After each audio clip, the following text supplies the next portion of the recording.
Welcome back to the Northern Steel Podcast. I'm your host, Dominic Paskowski, and with me, as always, dancing like a maniac on the other side of the screen is Christopher Paskowski. What up, what up? It's good to be here. I'd like to give thanks to everyone out there who came here to support me and my family. I'd just like to give a bigger shout out to the man upstairs. Dad, thank you very much. And then the bigger man, quite down up there. Yep. And then the biggest man, our Lord and Savior. Take it away, Dom. That is the perfect introduction needed for the most unperfect game of football that we experienced last week. Let's jump in right into the highlights of Week 2 preseason game against the Pittsburgh Steelers and Jacksonville Jaguars. Let's do it. Mitch Trubisky, of course, got to start the game rather. He fires, and look, who's that? It's Claypool on a deep fade route in the slot. Yes, that gives me an erection. I'm so happy to see Claypool in the slot doing what he does. He's going to be a mismatch all year if that continues up. Mitch Trubisky then takes a snap, and he's sacked. Oh my God. That is a common theme from the game, is our O-line had no idea how to play offensive line at all. They were horrendous out there, Chris. I think they were trying to figure out how to play some touch football. God. But look right here. T.J. Watt with the big old sack in there. Oh my gosh, he looks in season form right there. The big old he got a big old sack with his big old sack, and then he tries to chase Trevor Lawrence down, and he said, "Nah, man, you know what? I'm good. Send somebody else in. I'm out of here." He said, "You know what? If I was a 99 overall in Madden, I would have kept going, but you guys screwed with my rating, so I'm out. I'm done." The Jaguars go up on top first. It's 3-0. The Pittsburgh offense, they just could not get anything rolling. Mitch Trubisky was getting flushed out of the pocket all game long. The offensive line could not block at all, and Trevor Lawrence was just dicing up the Steelers' defense in zone coverage. What did you see out there, Chris? I was going to say this was a very impressive showing by Trevor Lawrence. He showed poise. He showed confidence. He was all over the place with us, just making us look silly. I thought he did a really, really good job. But the Steelers, in classic Steeler form, have that bend but don't break defense as they hold the Jaguars to another field goal attempt, and they go down 6-0 with 6 minutes left in the second quarter. And Kenny Pickett got the ball, and he had a couple drives here and there, or he had a couple plays rather, but he just could not keep the ball rolling, so the Jaguars get the ball back. They do not get the first down, and Kenny's going to get the ball with under 2 minutes left to play. He had a great 2-minute drive, and here, with pressure in his face, signs Pat Freiermuth. I can't talk, I'm so excited. Foam coming out of my mouth down the field for 24 yards, and then after a touchdown was called back to Deontay Johnson, he throws a little flat route to Benny Snell, and Benny Snell says, "I'm not cut yet, baby. Look at this touchdown. I'm still on the team." And he gets in there. Honestly, such an impressive showing by Kenny Pickett. I wish he would have played more than those 2 drives, but gosh dang it, he looked so good. There's nothing but excitement coming out of our minds. Oh, it's amazing. And then it quickly went away when, our main man, Mason Rudolph, came in. Not that he did bad. It's just the excitement just wasn't there. We really wanted to see Kenny Pickett. For some reason, Kenny Pickett only got 8 plays. He got 8 snaps of offense to try to move the ball and do what he does, but he was able to score a touchdown. He looked poised. He looked confident. He looks like the starter. We all hope that he can be one day. But now, as the Steelers have a 7-6 lead, they actually had a safety in the end zone, a penalty in the end zone, made it 7-8. And, what's this? A terrible call on 4th and 1. Oslewski makes a bunch of guys miss, but fumbles the ball. And the Jaguars get the ball at midfield. It's not looking good. Can the Steelers find a way to win? You got the backup quarterback for the Jaguars, takes a snap. It's a 3rd and goal situation. He tries to run the ball. He gets in there for a touchdown. Jacksonville goes up 15-7. Things are not looking good for the boys in black and gold. We got a kick by number 16, eventually down the field with it makes it 15-10, and there's 5 minutes left in the game. The Jaguars had the ball. The Steelers need a stop really bad. There's pressure up the middle, but he just finds the softness in the zone coverage. Tackling is horrendous. I'd have to say, Chris, that the third down conversions by the Jags were also very troubling for this defense. Top to bottom, first through the fourth team. Again, it's the bend but not break. This happened all last year. We'd always let them drive, but at the end of it, we somehow managed to get that stop.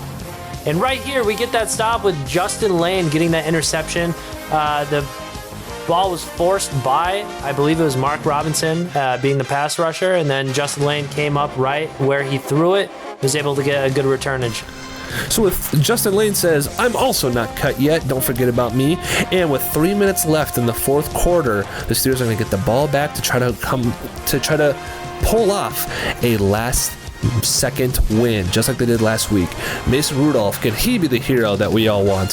He throws it down to Tyler Vaughn, the superstar hero from last week. He makes some guys miss. He's really good at doing that. If he doesn't make the roster, I think he's got a practice squad spot locked in. 2:34 left. Mason Rudolph throws it deep left, and Tyler Vaughn's again breaking it inside. He cuts it down to the 7. This kid can't be stopped, Chris. This dude has been absolutely on fire week 1 and week 2. He seems to be a favorite for those second and third team offenses, and he's just catching them. He's making a name for himself. And even right here, Mason Rudolph finds who? Sneed in the end zone to take the lead. 16-15 right here. On a 4th and goal. Yes, sir. But the Steelers defense has to come back out. They get a sack by DeMarvin Leal, the rookie 3rd rounder out of Texas A&M. He gets the sack. And then they hold him to a potential field goal option, and Ryan Santoso, not even freaking close. Pat McAfee's disappointed. All the kicking gods disappointed. But the Steelers, they win. They hold on to a 16-15 win in an ugly game. But that's the way the dice rolls. I believe Santoso kicked the ball not at the goal, but more so at the exit, because he knew that that's what was happening to him after his horrible performance in Saturday's game. Because he got the boot today, didn't he, Dom? He sure did. He got cut today on the Tuesday following the game. You got to make those kicks. They're crucial. Oof. He missed 2 kicks that game, I do believe. Oh, my gosh. That game, Chris, was ugly. It really was. Tomlin said it best. I believe he had a post-game conference, and in it he said that the Jaguars controlled the field, they controlled the ball, but we won. So the Jaguars controlled the field, they controlled the clock, but the Steelers had the better score. And at the end of the day, that's what they walk away with. But I think a lot of the players felt dejected too, like they had like a losing performance, even though that they won the game. Well, and they have every reason to feel that way. I mean, gosh, look at the offensive line. They seem to have gotten a big talking to, from the sounds of it, by Mike Tomlin after the game and during practice this week. Tomlin, he's a very vocal guy, but it sounds like they had a very stern talking to, and all of the linemen, every single one of them seemed very disappointed by their contributions to Saturday's game. And it was disappointing. It was very embarrassing to watch. Yeah, the offensive line looked horrendous, top to bottom. Unfortunately, James Daniels still does not look good. Kendrick Green, terrible. I believe we saw a stat. I mean, take it with a grain of salt because it is PFF, but I believe Kendrick Green's pass blocking grade was around 23. And sure. Dotson's was around, do you remember what Dotson was? It was around like 78 or something? His is 82, so it wasn't that bad. Yeah. But that's a huge difference from 23 to 82. And let's just take a second to talk about Kendrick Green, because I feel like you and I personally have been very much on that optimistic train. We've been optimistic about a lot of things this season, looking at Devin Bush, looking at Kendrick Green move to guard, things like that. And I'm still remaining optimistic for certain parts and kind of waiting to see how things play out. But it's just, I was really, really expecting this move for him to be in a position that he is familiar with to make all that difference. But honestly, after looking at his performance in last game and seeing how easy it was for guys to get past him, gosh, I almost feel like he was better at center last year. And like, that's saying something. He was absolutely atrocious. Yeah, he's been really bad. It's the whole line is definitely a lot more of a concern. The feeling after this game is a lot different than last week's game. The concern is there, and it was very evident in watching Mitch Trubisky play, because he didn't do bad, but he didn't really get a chance to do what he needs to do. He was constantly on the run. He was our leading rusher for a while. He had a great avoid sack play where he avoided 3 different sacks and he did force the ball down the field and it was almost picked off, but there's nothing else he could really do in that situation. So yeah, the offensive line does not look good. There are obviously rumors floating around of them trying to look for some other people, potentially Isaiah Wynn, former first round lineman from the New England Patriots, a potential trade target. He has played left tackle his entire career for the New England Patriots, but he was a true left guard coming out of college, and I'm assuming if we traded for him, that's where he would play, since that is our one of our weakest positions. So there's obviously there's free agents too. I can't confidently tell you how good they would be. They are veterans though, so maybe that makes a difference. If people like Eric Fisher, you have Eric Flowers, who could be guard. You have J.C. Treader. There's a reason no one's picked him up yet, and I don't really know why. But there's definitely some potential options out there if they want to go that route. But for sure, they were pretty awful. Bright spots, I guess, like I said, Claypool in the slot.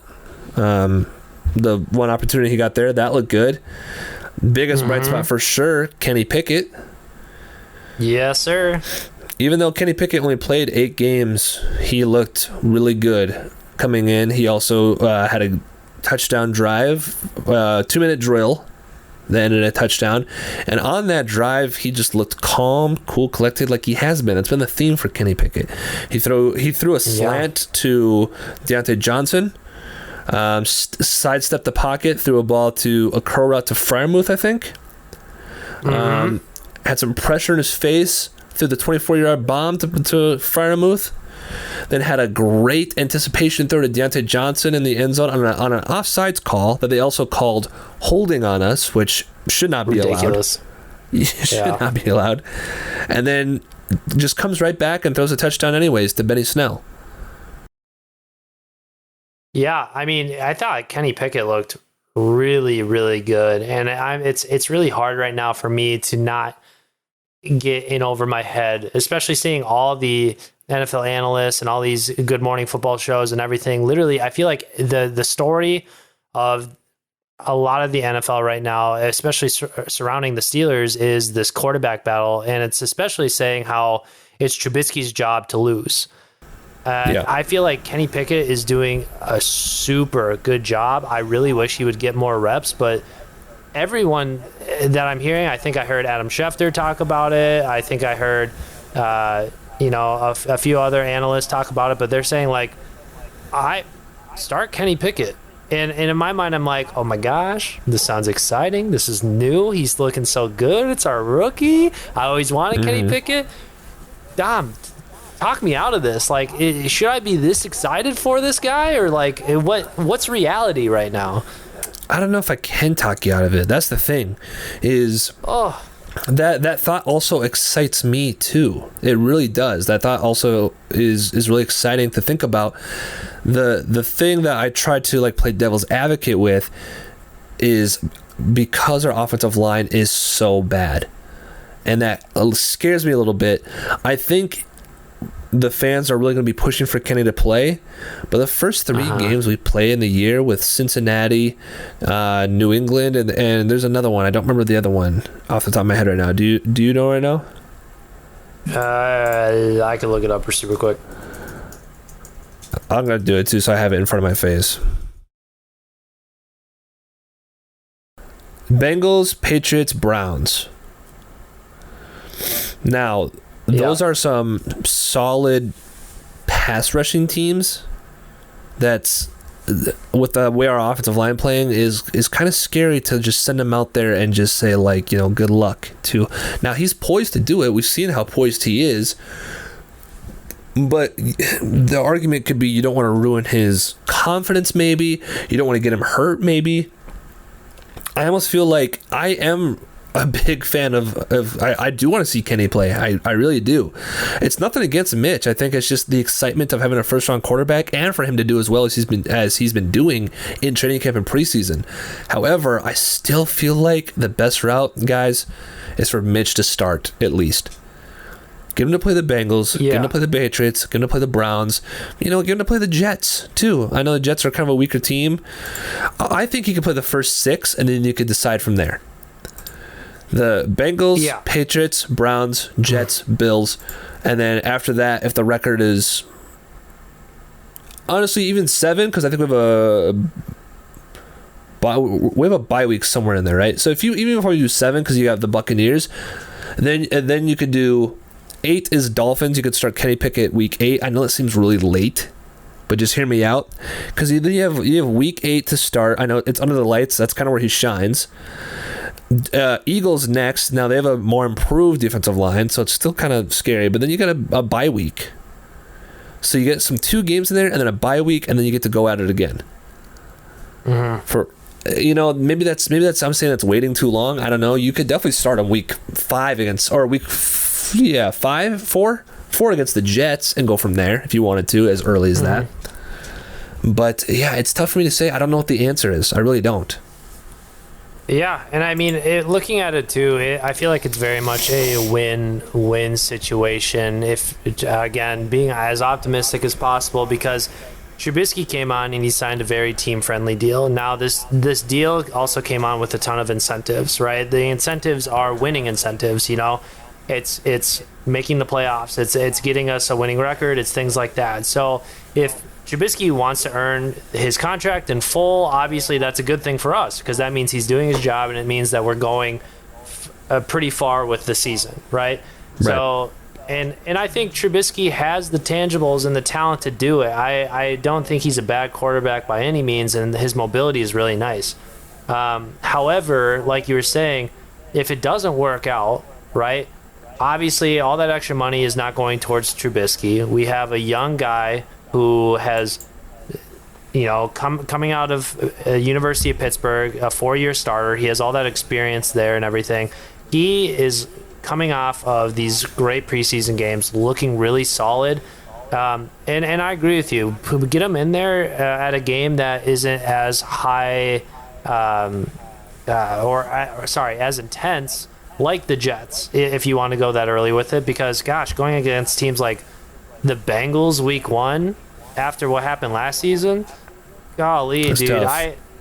It is tough. That's a tough, and it's on the road too, which is even more difficult too. So I don't know. Not saying Kenny, like, obviously at some point in Kenny's career, he's gonna have to face those challenges, those adversities, but at the same time, do you do that right away and just like send him off to the trenches, or do you just kind of let him sit behind and see how Mitch does for a little while? And that's the question. And I know people are concerned of his age, so there's also devil's advocate with that. Like, I think I'm more on the side of kind of maybe let him rest. However, let's say you want to have him start right away, right? And this offensive line, it does suck. Let's be frank. It's not good. This offensive line is doo-doo, to put it nicely. You could play the year with Kenny Pickett, get him a full year of experience. Maybe it doesn't go that great with this line. Maybe they're an 8-win team, a 9-win team. And then you spend your entire offseason revamping that offensive line, making sure that it's strong. And now when he starts next year, he's already got a full year under his belt, and plus a way better line. And maybe that's beneficial. It's tough to say. True. And I mean, even looking at it from this perspective, because I don't want to say Kenny Pickett is Trevor Lawrence, right? But look at the Trevor Lawrence situation. They needed a starter. Trevor Lawrence was a hot, commodity at the time. And he was, coming off of the best college football seasons, that you could really ask for. And so like, he's a really good quarterback, and I think he has a ton of potential. Last season, he went into Jacksonville, really didn't do that well for them, but he also didn't really have the weapons or the protection around him to be successful. And I mean, right. It is year 2, but I mean, even while watching the preseason game against us last week, he looked really good. And like, Jacksonville spent a lot of time in that offseason giving him weapons, building that line, giving him a team around him to kind of go out and be successful. I agree with you with what you're saying, to where it's like, next year, do we build? We need to give Pickett that protection. We need to give him. I mean, he's already got weapons. Realistically, I feel like we have really good weapons around. I think the weapons are good. Yeah. Yeah, we just got to give him that line. Right, and not only for him, but for Najee too, to preserve his legs and how good of a talent he is. I mean, we haven't seen him play yet, but we know how great he's going to be. So, So that was the offensive side. But before we jump into more of like a preview potentially and talk more about that, because we're going to go back to quarterbacks and stuff like that. The defensive side had some decent moments. Miles Jack obviously looked like the best linebacker out there. Devin Bush played better. He didn't play phenomenally, but he played better. Mark Robinson played pretty well. A lot of people say he played phenomenally. I kind of reserving judgment on that. I don't know why. I don't think he played as great as maybe some people say, but he didn't play bad. He definitely played way better than week 1, because Mark Robinson was getting cooked out there. But in the Jaguars game, he showed, he was quick and decisive with the holes he was shooting down and the gaps he's covering, and he definitely looked good. And Devin Bush was injured for practice yesterday, and Mark Robinson even got some first team reps, so they definitely like what they're seeing out of him. So I think that's a bright spot. DeMonte Causey looked good again. Justin Lane, sure, he had a pick, but I don't know if he makes the team still, to be honest. Tough to say. Gerard Avery played well, but did it matter? Spoiler alert, it didn't, but we'll get to that soon. There are some good spots. I would say above all, though, the run defense. I know that Cam Hayward didn't play, but a lot of first team defense played. It was nice to see Larry Ogunjobi get in there. He was able to at least help out with some run defense stuff. Same with DeMarvin Leal, got a sack and was able to do a little more stuff later. However, the run defense still wasn't great. It still was giving up a chunk yards. The third down defense was horrendous this past game. I think you and I talked about the first couple third downs that they didn't convert weren't because of the Steelers' defense, but it was because Trevor Lawrence missed an open guy. Yeah. So it was almost a lot of Jacksonville's own mistakes that got us to get the ball back. So the third down defense was pretty bad, and he was picking apart our zone coverage pretty rough too.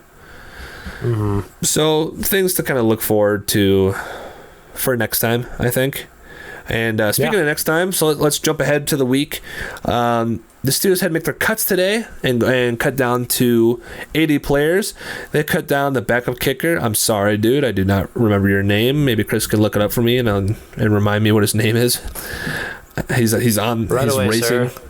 Twitter fingers. The backup kicker was released. Christian Blake, wide receiver, he was released. He was not on the team for very long. Mateo Durant, a lot of running back, undrafted free agent that a lot of people thought would be good, but was ultimately beat out by Jaylen Warren, obviously. He was cut as well. There's another one in there. I'm trying to think. I said 3. There's 5. Oh, Chris Oladokin. Controversial cut, potentially. Our 7th round pick from this year from Chris's alma mater. He's wearing the sweatshirt right now from SDSU. That one was a little weird. Some people are getting really mad about the Chris Oladokun cut. I mean, in the grand scheme of things, isn't that big of a deal? Maybe it's not that big of a deal that they picked him up. I still think they're a better lineman to pick up in the 7th round. But no, they got rid of Chris. I don't know if the reason is to put him on the practice squad or what. Chris, why don't you tell me the name, and then let's talk about this real quick. The name was Nick Skiba. Nick Skiba, rest in peace. Good luck to you. Yep, you can find him on the Jacksonville Jaguars this next week. Probably, because they don't have a kicker on their team, and Nick Skiba actually kicked pretty well in the preseason, so good for him. He really did, yeah. But we have the GOAT, Boswell, so he was never going to be on the team. No. With Oladokun gone, Chris, there's a chance, I guess, that he could come back. I don't think he'd want to, and play with the practice squad. But I think this almost like guarantees. It was surprising because I think we all thought they were going to get rid of Mason Rudolph. But I think this almost guarantees that Mason stays. Oh, gosh. I knew this was happening, right? Like, I think I saw so many Steeler fans, Yinzers, speculating that the writing's on the wall. Mason Rudolph is done. He's gone out of there. We're going to trade him. And then they just had to break my heart specifically and cut my boy out of SDSU, Chris Oladokun.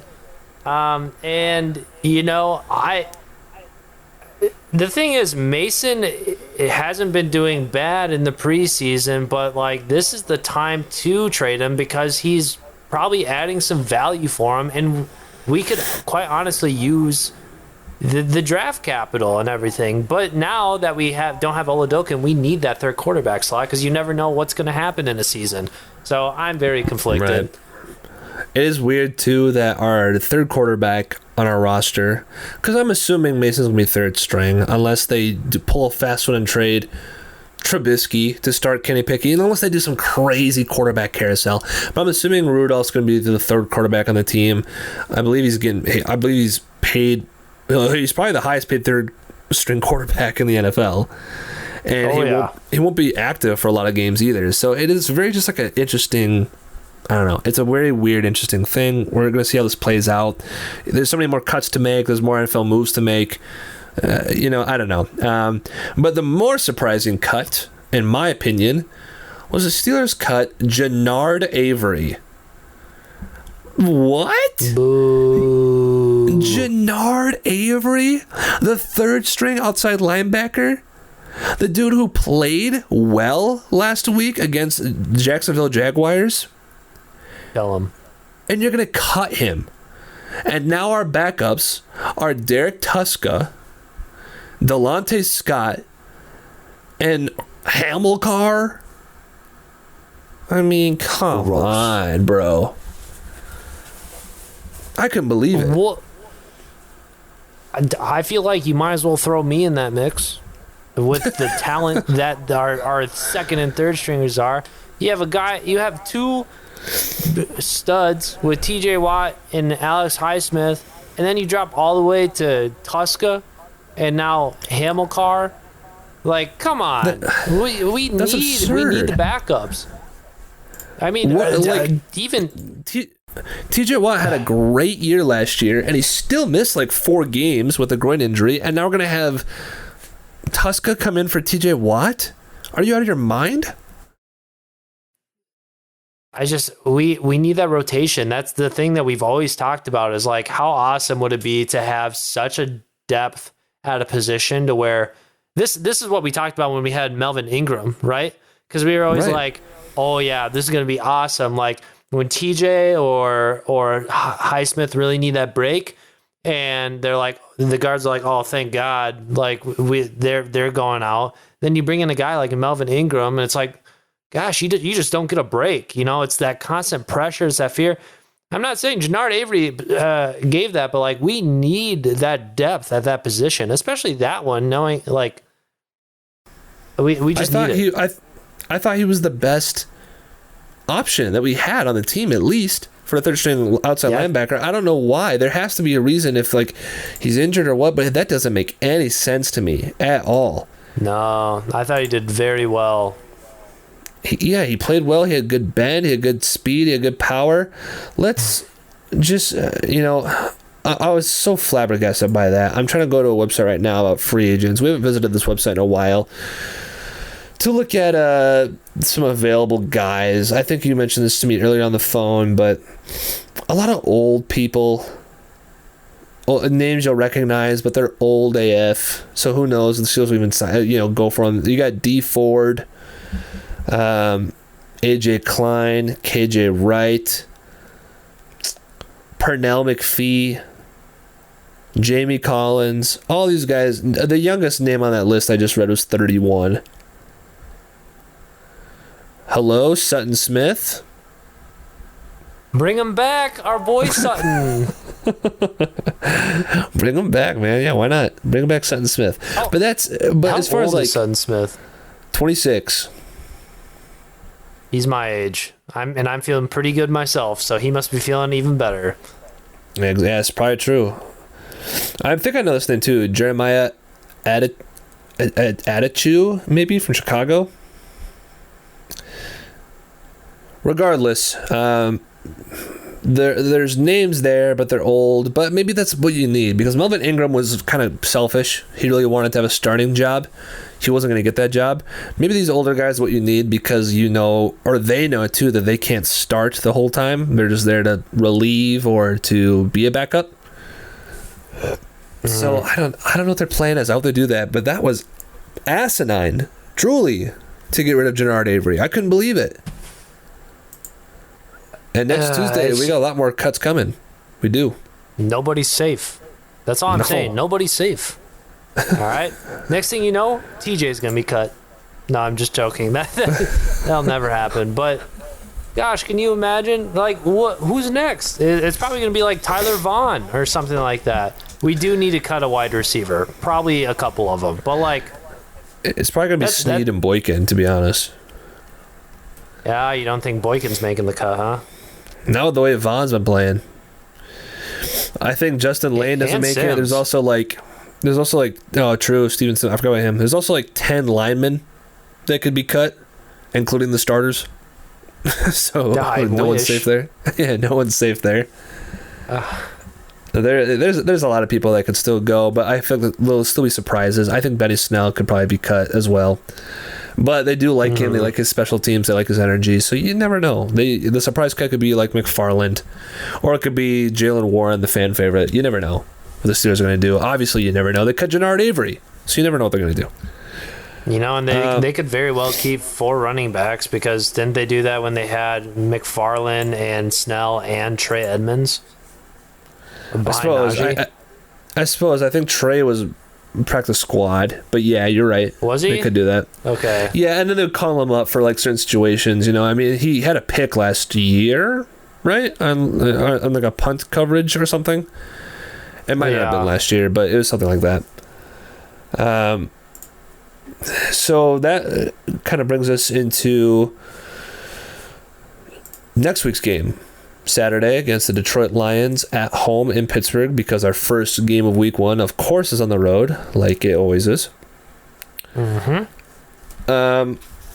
Last week, we tried to give you guys a preview of what we were looking for in that game, and I think it's a little bit tougher. It's hard to kind of figure out. I'm not really sure what like the offense is going to look like for that game, because it's the last game.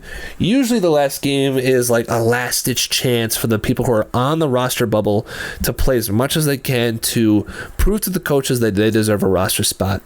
But I feel like we still need to find our groove and find and be able to gel as a team.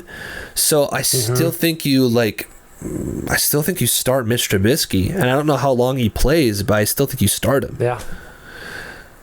I honestly am in the boat of like maybe not playing Mason. Yeah. I don't know. What do you think?